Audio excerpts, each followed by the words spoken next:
आज साबित हो गया आपका जो कानून पर विश्वास है वो सही है। मैं ही गलत थी।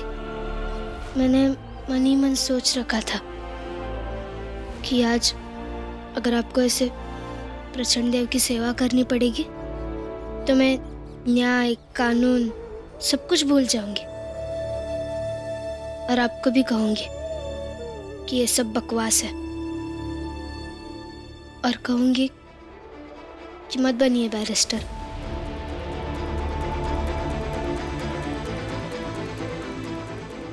लेकिन अब कहूंगी कि बनिए बैरिस्टर।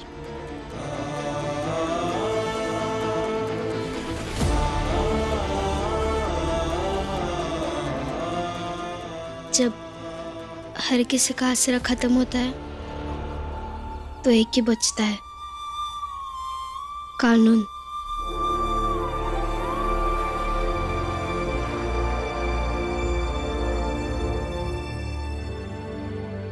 एक बात तो अच्छी हुई कि तुम्हें खुद ही इस बात का एहसास हो गया। वैसे रमा, सबसे मुश्किल परिस्थितियों में ही इंसान की परीक्षा होती है और उस वक्त उसे अपनी मान्यताओं पर दृढ़ विश्वास रखना चाहिए। आप ना जादू करते हैं और जादूगर को कितना भी छुपा लो उसकी जादू चली ही जाती है।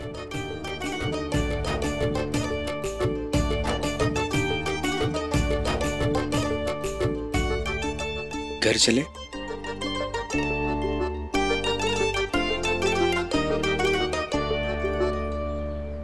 क्या लग रहा है भीमराव अभी तक आए नहीं?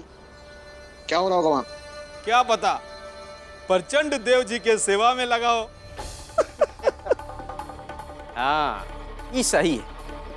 बढ़िया सेवा करवावे उसे। और हम तो कहते हैं कि इतनी सेवा करवावे कि वो भीमराव के समझ में आ जाए कि उसका जात औकात और हैसियत का है।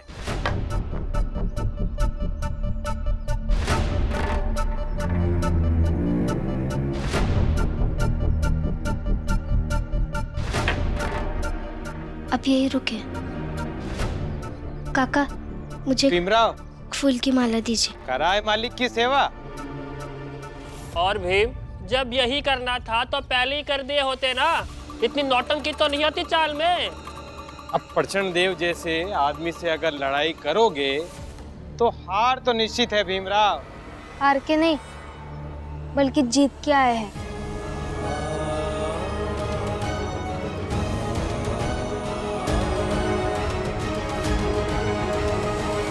क्या मतलब है? फिर से बहस वहस करके आए हो तुम? नहीं, जब हम यहाँ से दूर रह रहे थे तब मैंने गवर्नर साहब और बाकी बड़े अधिकारियों के नाम पर कुछ चिट्ठियां भेजी थी।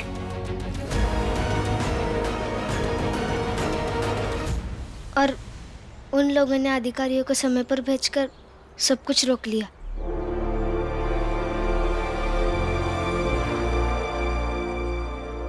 और इस जीत के लिए तो मैं अपने पति का सम्मान करूंगी। क्या रमा, इसकी कोई जरूरत नहीं है।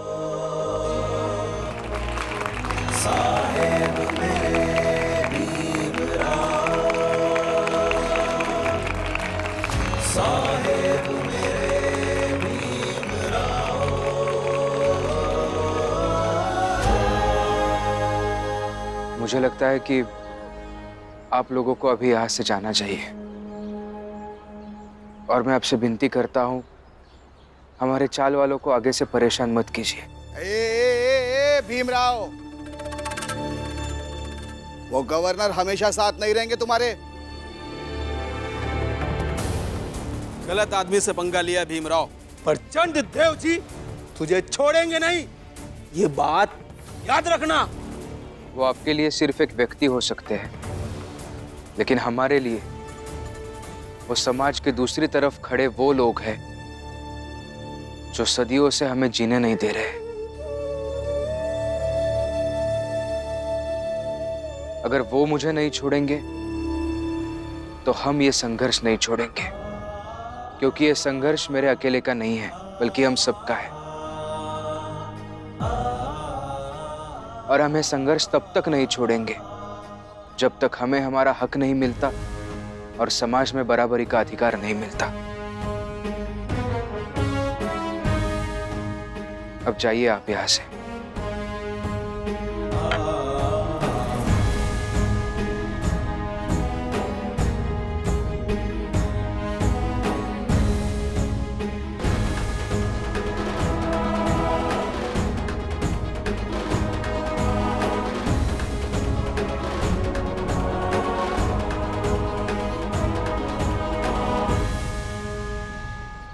आनंद भैया, यहाँ सब लोग हैं लेकिन बाबा नहीं दिख रहे हैं।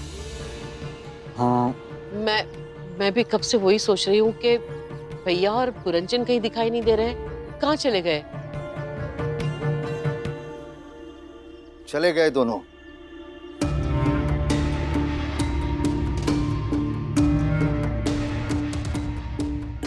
राम जी और पुरंजन दोनों चले गए बंबई से। लेकिन कहाँ? ये तो पता नहीं, कि तो ये कहकर गए कि सर्कस में हिसाब किताब का काम मिला है।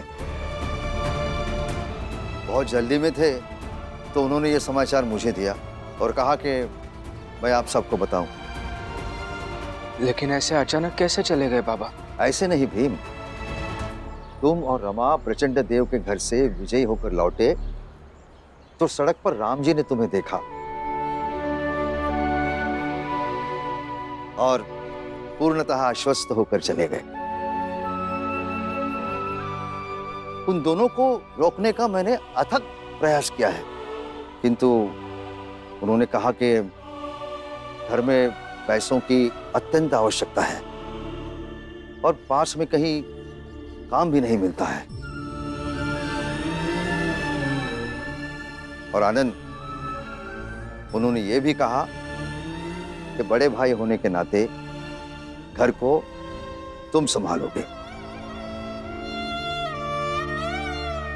लेकिन ऐसे कैसे जा सकते हैं?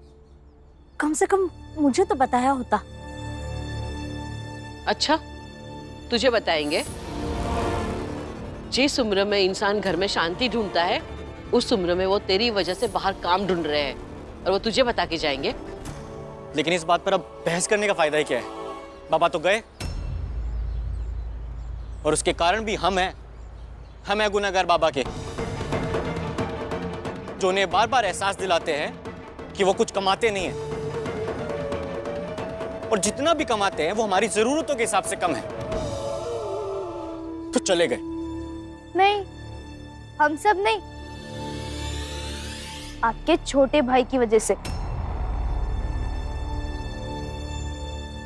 भीमभाव की वजह से ही तो बाबा की पेंशन बंद हुई थी ना, तो चले गए।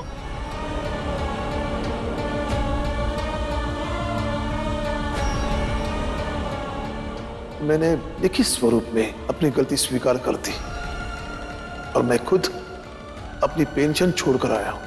इसकी पढ़ाई जारी रखने के लिए मैं कुछ भी कर सकता हूं।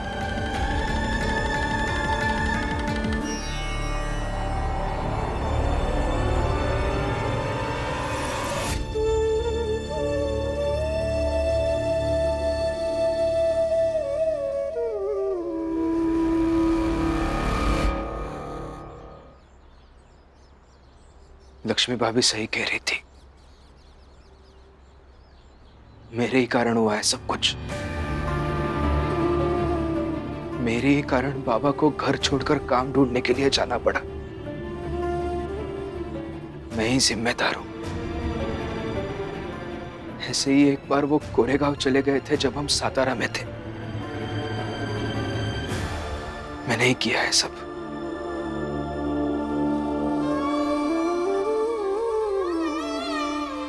आप खुद को दोष मत दीजिए। दोषी हूं तो दोष देना ही पड़ेगा ना रमा। हमें बाबा को ढूंढ कर लाना होगा रमा। हाँ, बिल्कुल लाएंगे, लेकिन ऐसे जल्दबाजी में नहीं जाएंगे हम। और ऐसे कहाँ ढूंढेंगे बाबा को?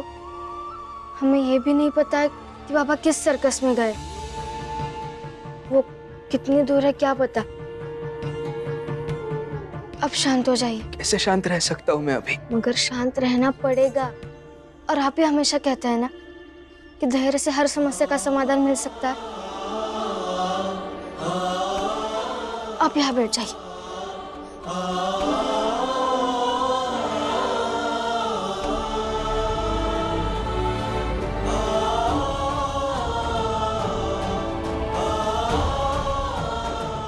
आप पानी पी लीजिए। मेरी वजह से बाबा की पेंशन बंद हो गई है, तो मुझे ही उनकी पेंशन शुरू करानी होगी और मैं कराऊंगा रमा। हाँ, अब करवाइए, लेकिन पहले शांत हो जाइए। पानी पी लीजिए।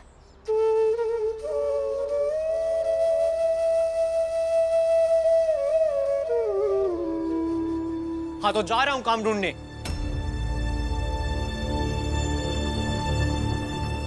और रह लूंगा भूखे पेट। और नहीं पता मुझे कि मैं शाम को क्या खाऊंगा। काम मिलेगा तो खाऊंगा और नहीं मिलेगा तो नहीं खाऊंगा। और अगर जरूरत पड़ी ना तो दिन और रात हर समय बस काम ढूंढूंगा। जाता हूं। आनंद भैया, इन दोनों को फिक्र है आपकी, इसलिए कुछ कह रही होंगी। आप इतना गुस्सा मत कीजिए। मैं तेरा बड़ा भाई हूं, मुझे अच्छे से पता है कि मेरी जिम्मेदारी क्या है। तो छोटा है छोटा रहे, और मैं जो कर रहा हूं मुझे करने दे। आनंद भैया रुको, जाने दो उनको। और हाँ, इस घर में किसी भी चीज की कोई कमी नहीं होने दूंगा। बाबा का काम मैं करूंगा।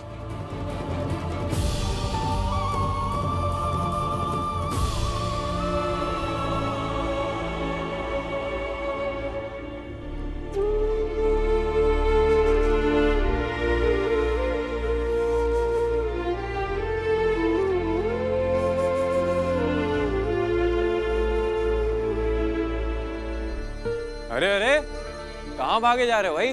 कहीं तुम भी अपने बाप की तरह घर छोड़कर तो नहीं भाग रहे हो? ऐसे क्या देख रहे हो? नरोत्तम ने अच्छे से बताया था तुम सबके बारे में। अच्छा, तो ये नहीं बताया कि मेरे बाबा भागे नहीं, अपनी जिम्मेदारी निभाने गए। और मैं भी भाग नहीं रहा हूं, अपनी जिम्मेदारी ही निभाने मैं जा रहा हूं। वैसे तुम्हारा बाप गया कहाँ है? इतना बता दो, फिर चले जाना। सर्कस में हिसाब किताब का काम करने गए। वैसे किसी ने बताया नहीं तुम्हारा बाप करता क्या था? क्या करते थे मेरे बाबा? सही सवाल किया।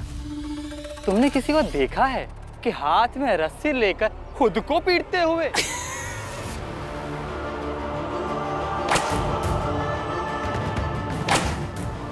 वही तेरा बाप रामजी करता था, और लोग देखे इसके लिए पुरंजन चीख चीख कर सबको बुलाता था। ये मेरा दोस्त है, अपने आप को जितना भी मारे इसे चोट नहीं लगती है। आइए आइए तमाशा देखिए।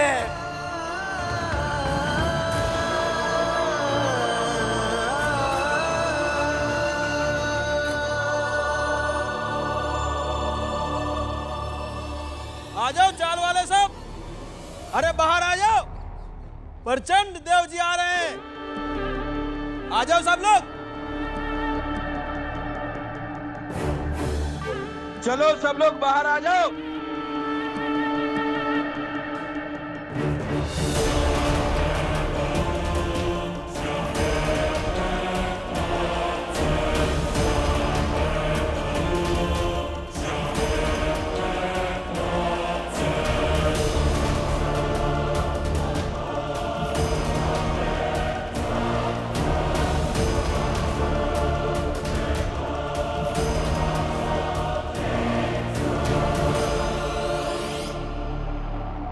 बहुत दुख है, बहुत दुख है इस संसार में। इस भीमराव को लगता है कि हम ऊंची जात वाले बहुत बुरे, बहुत कठोर, बहुत निर्दयी होते हैं, लेकिन ऐसा नहीं है। अब देखो, हमारी पत्नी आज मंदिर में पूजा करने के पश्चात प्रसाद लेकर क्या कहती है? कहती है कि मैं ये प्रसाद तुम लोगों की चाल में लेकर जाऊंगी और इन्हें दूंगी। अब पूजा करने के बाद प्रसाद लेकर सीधा यहीं चले आए।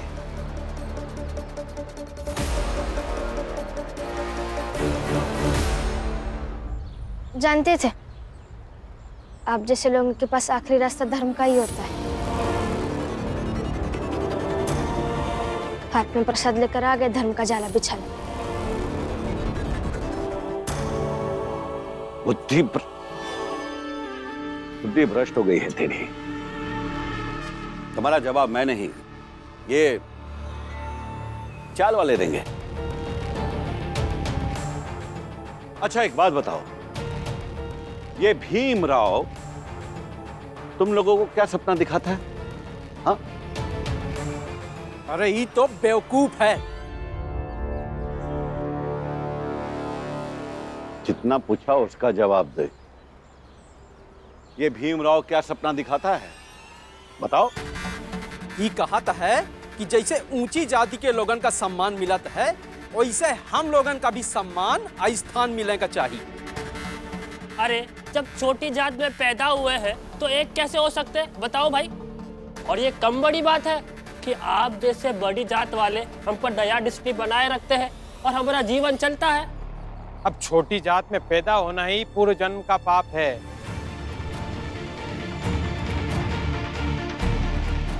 इसमें अब कोई क्या कर सकता है? किसने कही आपसे ये बात? ऐसे कोई पूर्व जन्मों का पाप वगैरह नहीं होता है। ये तो बड़ी जात के लोगों ने हमारे दिमाग में भर के रखा है साजिश के तहत कि हमें इस जात में जन्म मिला है, इसका मतलब हमें पूर्व जन्मों के पापों की सजा दी गई है।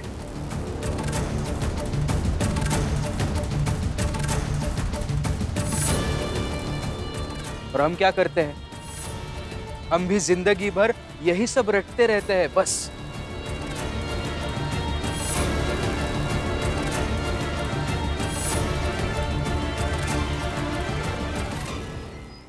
सुना तुम लोगों ने? सुना? ये भीमराव बस ऐसे ही नकारात्मक बातें करता है। अरे हम तो यहां उपाय और तरीका लेकर आए हैं कि तुम लोगों को अभी बेहतर स्थान और उचित सम्मान मिले। अरे भीमराव तुम लोगों के समक्ष जिन सवालों को उठाता है उसका हल ये है कि तुम सबका शुद्धिकरण हो।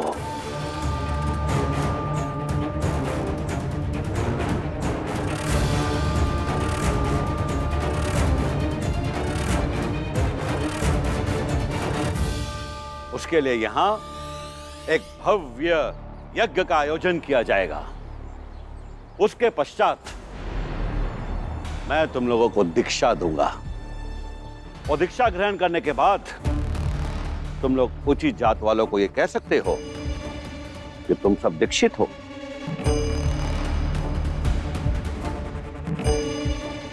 और जो हमसे दीक्षित होंगे उन्हें इस इलाके में इज्जत और प्रतिष्ठा अवश्य मिलेगी।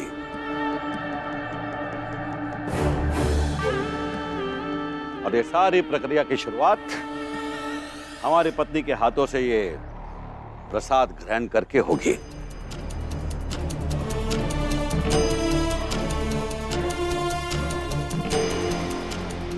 भीमराव, तुम जिस चीज के लिए लड़ रहे हो ना, हम उसका अंत किए देते हैं।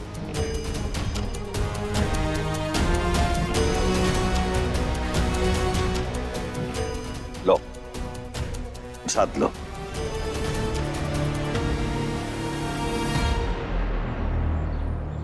जाओ भीमराव को प्रसाद दो। जी।